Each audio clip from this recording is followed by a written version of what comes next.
Magandang araw mga bata. Ako si Teacher Kesha. Ngayon kakanta tayo ng 10 mga daliri ng Tagalog at Ibaloy. Ita-translate natin ang Tagalog sa salita ng mga igorot na ay ang Ibaloy. Maaari nyo ba akong sabayan sa Tagalog?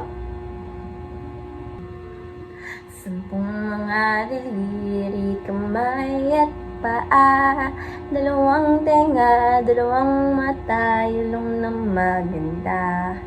Maliliit ng ngipin, masarap kumain, bilang maliit na nagsasabing huwag kang magsinungaling.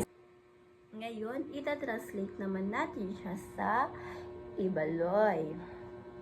Pakinggan nyo ha.